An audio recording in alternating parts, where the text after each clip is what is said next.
Hello dear student, आप सभी का एसएसबी की ऑनलाइन क्लासेज में फिर से स्वागत है। आज अपना टॉपिक रहेगा कोलाइड एंजाइम। हमने पिछले क्लास में एंजाइम के बारे में पढ़ा था। अब अपना टॉपिक है कोलाइड। देखते हैं कोलाइड होता क्या है। इसके बारे में सर्वप्रथम वैज्ञानिक थे थॉमस ग्राम। उन्होंने बताया, थॉमस ग्राम, उन्होंने जो पदार्थ है उनको दो भागों में बांट दिया, यानी वितरण के आधार पर, जानत्व झिल्ली में विस्तृत होने के आधार पर पदार्थों को दो भागों में विभाजित किया। सबसे पहले हम इस शब्द का अर्थ देखें। कोलाइड का अर्थ क्या है? कोलाइड ग्रीक भाषा के शब्द कोला,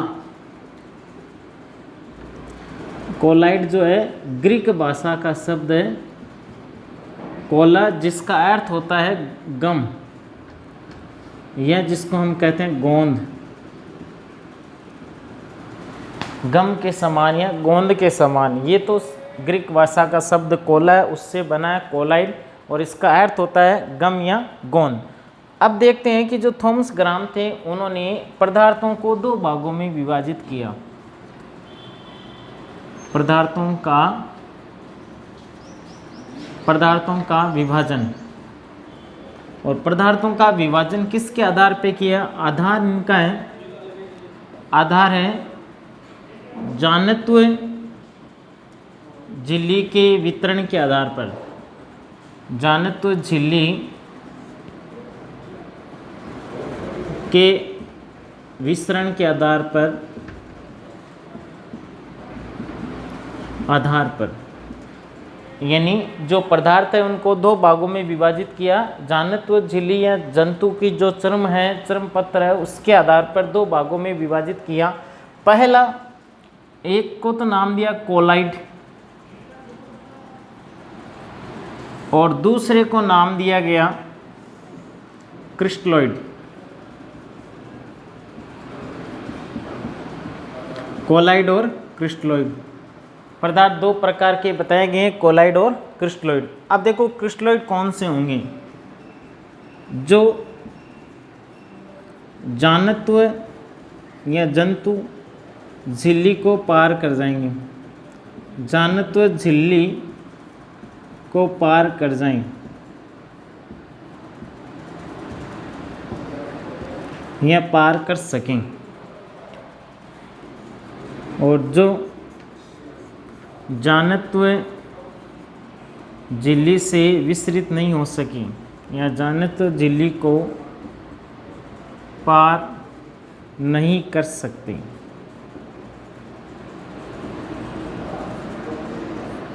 यानी एक चर्म पत्र ले लिया, चलने के आधार पर उसमें पदार्थ को डाला, यदि पदार्थ ने उसको पार कर दिया वो तो कहलाएगा क्रिस्टलॉइड, और जो शेष ऊपर रह जाएगा वो कहलाएगा कोलाइड।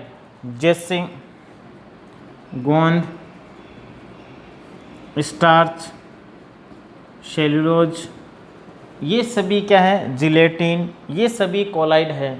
क्रिस्टलॉइड की तरह देखें, जैसे मान लो पानी में नमक घोला, नमक का जलीय विलयन, नमक का जलीय विलयन।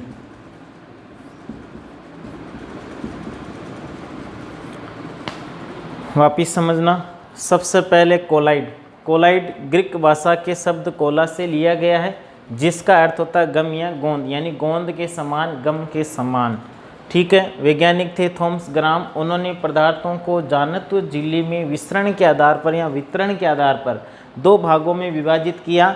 वे पदार्थ जो जानत्व झिल्ली को पार कर सकते हैं वो क्रिस्टलॉइड कहलाएंगे, और जो जानत्व झिल्ली को पार नहीं कर सकते वो क्या कहलाएंगे? कोलाइड कहलाएंगे। कोलाइड गोंद है, स्टार्च है, जिलेटिन, ये कोलाइड के उदाहरण हैं।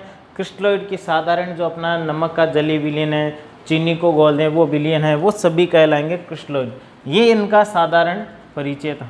अब देखते हैं कि आगे जैसे जैसे वर्तमान में बात करें या आधुनिक मत के अनुसार बात करें, तो ये जो मान्यता थी वो गलत सिद्ध हो गई। यानी कई पदार्थ अलग अलग विलायकों में क्रिस्टलॉइड और कोलाइड दोनों की तरह व्यवहार कर सकते हैं। एक दो उदाहरण देखते हैं। यानी थॉमस ग्राम ने तो कहा कि जो पार कर जाएंगे वो सभी क्रिस्टलॉइड है, और जो पार नहीं करेंगे वो कोलाइड है। लेकिन कुछ पदार्थ जैसे नमक है, ठीक है। नमक, यदि नमक का जलीय विलयन लिया जाए, नमक का जलीय विलयन, नमक का जलीय विलयन, तो जलीय विलयन तो होगा कोलॉइड, सॉरी क्रिस्टलॉइड। जलीय विलयन है वो पार कर सकता है क्रिस्टलॉइड।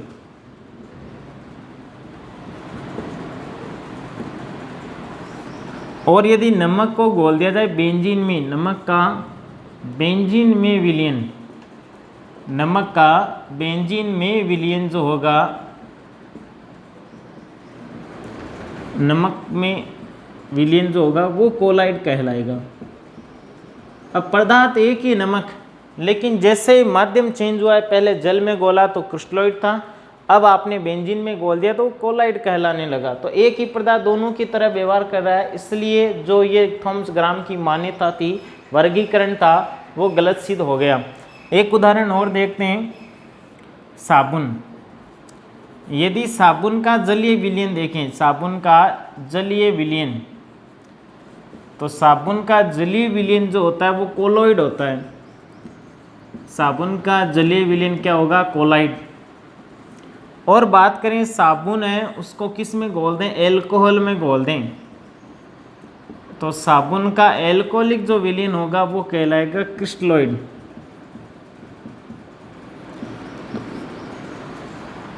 तो कुछ पदार्थ अलग अलग विलायकों में दोनों की तरह व्यवहार करते हैं, इसलिए जो आप थॉमस ग्राम की मान्यता थी वो गलत सिद्ध हो गई। अब देखो आधुनिक मत के आधार पर पदार्थ कितनी प्रकार के होते हैं वो हम देखेंगे।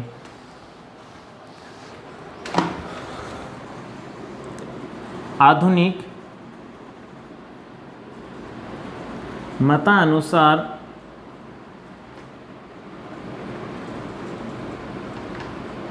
पदार्थों का वर्गीकरण, पदार्थों का वर्गीकरण। तो आधुनिक मत के अनुसार पदार्थों को 3 भागों में विभाजित किया गया। आधुनिक मत जो है वो पदार्थों को आकार के आधार पर, साइज कितनी है उसके आधार पे 3 भागों में विभाजित करता है।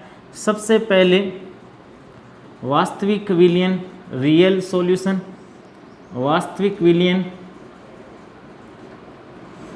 एक नंबर। दूसरा होगा निलंबन, निलंबन या इंग्लिश में कहते हैं सस्पेंशन। और तीसरा है कोलॉइड। अपना जो कोलॉइड टॉपिक है अगला यही चलेगा, पूरा चैप्टर कोलॉइड के इर्द गिर्द घूमेगा। पहला जो चैप्टर था आधा अधिशोषण के आधार पे, अब कोलॉइड पे चलेगा। तो आकार के आधार पर, यानी किसके आधार पे? आकार। और आकार के आधार पे कितने भागों में विभाजित किया गया है? वास्तविक विलयन, निलंबन और कोलॉइडी विलयन या निलंबन विलयन। ये देखते हैं, इनके बारे में देखते हैं। तो वे पदार्थ जिनका आकार 1 नैनोमीटर से कम होता है, ठीक है, यहाँ मैं लिख देता हूँ थोड़ा सा आकार, साइज। तो वे पदार्थ जिनका आकार 1 नैनोमीटर से कम, 1 नैनोमीटर से कम होगा वो क्या कहलाएंगे? वास्तविक विलयन कहलाएंगे। जिनका आकार 1000 नैनोमीटर, 1000 नैनोमीटर से अधिक, तो वो क्या कहलाएंगे? निलंबन कहलाएंगे। और जिनका आकार क्या हो? 1 नैनोमीटर से 1000 नैनोमीटर के बीच का, यानी दोनों के बीच, 1 नैनोमीटर से बड़ा और 1000 नैनोमीटर से क्या हो? छोटा हो, वो क्या कहलाएगा? कोलॉइड। वापिस सुनना, आकार के आधार पे 3 प्रकार है, वास्तविक विलयन, निलंबन और कोलॉइडी विलयन।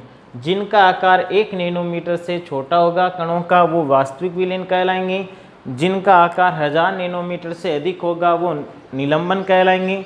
और जिन विलयनों का आकार 1 नैनोमीटर से अधिक परंतु 1000 नैनोमीटर से कम होगा, यानी दोनों के बीच का होगा, वो कहलाएंगे आपके कोलॉइड। ये तो थे आकार। अब प्रावस्था की बात करें। प्रावस्था, प्रावस्था का अर्थ है ये होती है समांगी विलयन, समांगी। समांगी का मतलब है कि जैसे आप विलयन की बात करें, अगर विलयन जो है, विलयन में दो भाग होते हैं। विलयन अगर लेंगे तो उसमें एक तो होगा विलायक, ठीक है, और एक होगा विलेय। दो चीज़ें इसमें होंगी। कोई भी विलयन उसमें दो चीज़ें हैं। विलायक जैसे जल का है, सॉरी नमक का जलीय विलयन, ठीक है। नमक क्या है वहाँ, नमक विलेय है, और जल क्या है, विलायक, यानी जो अधिक मात्रा में लिया वो विलायक है। नमक का जलीय विलयन यानी जल में नमक को घोला गया, जिसमें घोला गया है वो विलायक, और जिसे घोला गया वो है विलेय, ठीक है। विलेय को घोला गया है तो वो नमक है, विलेय कहलाएगा, और जिसमें घोला जाएगा वो क्या कहलाएगा, विलायक कहलाएगा। तो यहाँ जो है विलायक और विलेय, ठीक है, समांगी, तो मतलब है विलायक और विलेय का जो आकार होगा वो क्या होगी, कण समान आकार के होंगे, इसलिए इनको अलग अलग नहीं देखा जा सकता। तो इसमें दृश्यता की बात करें, दृश्यता मतलब नहीं देखा जा सकता, कणों को नहीं देखा जा सकता। यानी अगर आप अल्ट्रा माइक्रोस्कोप, अति सूक्ष्मदर्शी की सहायता से भी अगर इनके कणों को देखना चाहोगे तो भी हम उनको नहीं देख पाएंगे, इसलिए यह वास्तविक सॉल्यूशन या रियल विलयन तो नहीं देखा जा सकता। इनकी बात करें, ये होते हैं विसमांगी, विसमांगी, और इनको नग्न आंखों से भी देखा जा सकता है, आंखों से भी देखा जा सकता है, आंखों से देखा जा सकता है, इनको आंखों से देखा जा सकता है। यानी नग्न आंखें, कोई सूक्ष्मदर्शी की आवश्यकता नहीं, इनके कणों को देखा जा सकता है। जैसे पानी है, उसमें रेत ले लें, रेत डाल दी, थोड़ी देर के लिए घुमा दिया तो सॉल्यूशन बन गया, लेकिन कुछ समय पश्चात रेत के कणों का आकार बड़ा होने के कारण वो तली में जमा हो जाएंगे। यानी इस पर क्या लगेगा, गुरुत्वाकर्षण बल लगेगा, प्रभाव लगेगा, जिसके कारण नीचे बैठ जाएंगे तो आसानी से देख सकते हैं। अब बात करते हैं अपनी कोलाइड की। जो कोलाइड होती हैं इनको नग्न आंखों से तो नहीं देख सकते, ये भी विसमांगी होती हैं, ये भी विसमांगी है, इनको नग्न आंखों से नहीं देखेंगे, लेकिन सूक्ष्मदर्शी की सहायता से, सूक्ष्मदर्शी की सहायता से देखा जा सकता है, देखा जा सकता है, ठीक है। तो ये थे अपने वास्तविक विलयन, निलंबन और कोलाइड। अब बात करें दृश्यता, प्रावस्था। अगर कई बार प्रावस्था का क्वेश्चन है कि कितनी प्रावस्था होती है, समांगी में एक होती है, विसमांगी में दो, तो यहाँ पर भी कितनी, दो प्रावस्थाएं हैं। अब कौन कौन सी है वो आगे देखेंगे। तो ये था आकार। एक देखते हैं गुरुत्वाकर्षण प्रभाव। तो इस पर गुरुत्वाकर्षण बल नहीं लगेगा, इस पे लगेगा, जिसके कारण क्या होंगे, इसके जो कण है वो नीचे बैठ जाएंगे। आपने कफ सिरप, खांसी वाली सिरप देखी है, सिरप जो होती है वो होती है वास्तविक विलयन, उसमें आपको अलग अलग कुछ नहीं दिखेगा, एक ही सॉल्यूशन दिखेगा, वो कहलाती है वास्तविक विलयन, उस पर सिरप लिखा हुआ मिलेगा। छोटे बच्चों की जो दवाई आती है हिला के देते हैं, या पाउडर वाली जो बनाते हैं, वो होता है संस्पेशन, उस पर लिखा हुआ मिलेगा आपको संस्पेशन, हिंदी में उसको कहते हैं निलंबन। उसमें आप देखना हिला के देते हैं, तो जब देनी है तब हिला ले, नहीं तो वो रखी होगी तो उसके कण नीचे जमा रहेंगे, आपके जो पाउडर है वो नीचे जमा हो जाएगा, तो वो होती है निलंबन। और कोलाइड विलयन आप पढ़ेंगे, जैसे गोंद स्टार्च है, इसका प्रैक्टिकल है अपने, कि स्टार्च के कोलाइड विलयन का निर्माण कीजिए, गोंद के कोलाइड विलयन का निर्माण कीजिए, वो हम प्रैक्टिकल में जब भी आपकी रेगुलर क्लासें शुरू होगी आपको बनाना सिखा दिया जाएगा। अब आगे देखते हैं, कुछ अंतर और हैं, वो आपको टेबल मिल जाएगी, और उसमें से दो चार जो गुण होंगे, जैसे टिंडल प्रभाव है, ब्राउनी गति है, वो हम कोलाइडी विलयन के जब विशेषताएं पढ़ेंगे उसमें देखेंगे। अब बात करते हैं कोलाइडी विलयन की। अपना जो टॉपिक है वो है कोलाइडी विलयन। अब पूरा चैप्टर कोलाइडी विलयन पे रहेगा।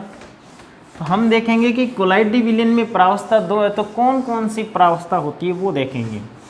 जैसे अभी मैंने आपको बताया कि जो विलयन होता है उसमें दो प्रावस्थाएं होती है, विलायक और विलेय, विलायक और विलेय। उसी प्रकार कोलाइड की भी प्रावस्थाएं होती हैं, यानी जो आपका कोलाइडी विलयन है, कोलाइड की प्रावस्था तो हमने दो है। तो सबसे पहली तो रहेगी परिक्षिप्त प्रावस्था। परिक्षिप्त प्रावस्था नाम याद रखना, परिक्षिप्त प्रावस्था। और दूसरा रहेगा परिक्षेपण माध्यम। परिक्षेपण माध्यम दो है, परिक्षिप्त प्रावस्था और परिक्षेपण माध्यम। ये दो नाम ध्यान रखना, पूरे चैप्टर में अब काम आएंगे। तो परिक्षिप्त प्रावस्था, प्रावस्था का मतलब है जो अल्प मात्रा में हो, अल्प मात्रा में, यानी जिसको कम मात्रा में लेंगे वो कहलाएगी परिक्षिप्त प्रावस्था। अधिक मात्रा में हो, जिसको अधिक मात्रा में लिया जाए, जिसको हम अधिक मात्रा में लेंगे वो कहलाएगा परिक्षेपण माध्यम।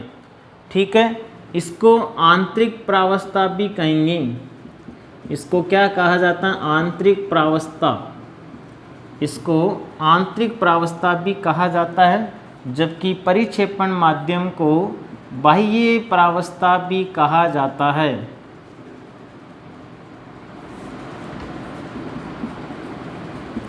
बाह्य प्रावस्था या बाहरी प्रावस्था भी कहा जाता है। अब देखो है क्या, जैसे मैंने कहा स्टार्च का कोलाइडी विलयन, स्टार्च का कोलाइडी विलयन। तो स्टार्च का कोलाइडी विलयन का अर्थ क्या है कि स्टार्च जो है वो कहलाएगी परिक्षिप्त प्रावस्था। यहाँ जो स्टार्च है वो है परिक्षिप्त प्रावस्था, और घोला किस में? जल में। तो जल यहाँ क्या कहलाएगा? परिक्षेपण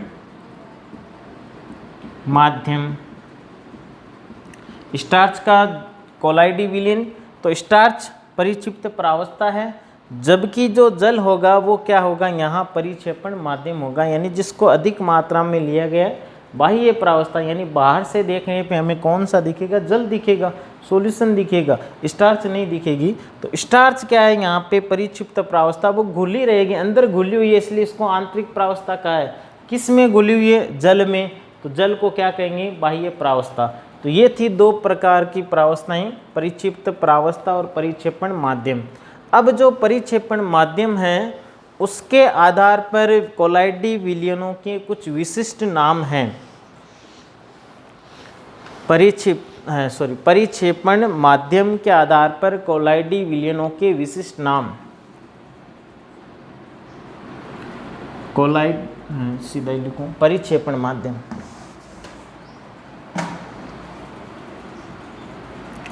परिक्षेपण माध्यम के आधार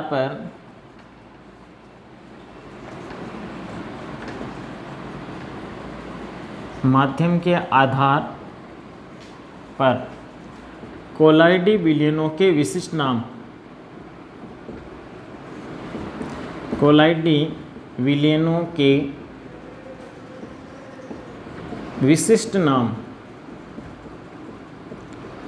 तो देखते हैं कोलाइडी विलयनों के क्या विशिष्ट नाम हो सकते हैं। जैसे माध्यम है इधर और यहाँ नाम। यदि माध्यम जल होता है, यदि माध्यम जल लिया गया है तो उसको कहेंगे हाइड्रोसोल। हाइड्रोसोल तो सीधा सीधा कहे स्टार्च का हाइड्रोसोल, इसका मतलब स्टार्च किस में घोले गए? जल में। यदि आपको एल्कोहल लिया गया है, एल्कोहल, तो उसको कहेंगे एल्कोसोल। एल्कोसोल। यदि माध्यम बेंजीन लिया गया है, बेंजीन लिया गया है, उसको कहेंगे बेंजोसोल। बेंजोसोल।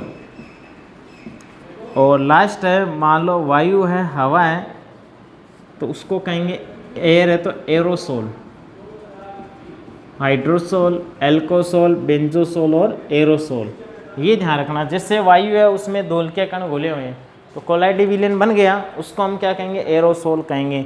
वायु में पानी घुल गया, कोहरा वगैरह, बादल बन रहे हैं वो भी क्या है, एरोसोल ही एक प्रकार के हैं, बस उसको अलग अलग कह देंगे कि द्रव के एरोसोल, ठोस के एरोसोल। तो ये था अपना कोलाइडी। कल हम शुरू करेंगे कोलाइडी विलयन का वर्गीकरण, कि कोलाइडी विलयन है जो आकार के आधार पे या आकर्षण के आधार पे कितने प्रकार के होते हैं या माध्यम के आधार पे कितने प्रकार के होंगे वो देखेंगे कल। तब तक के लिए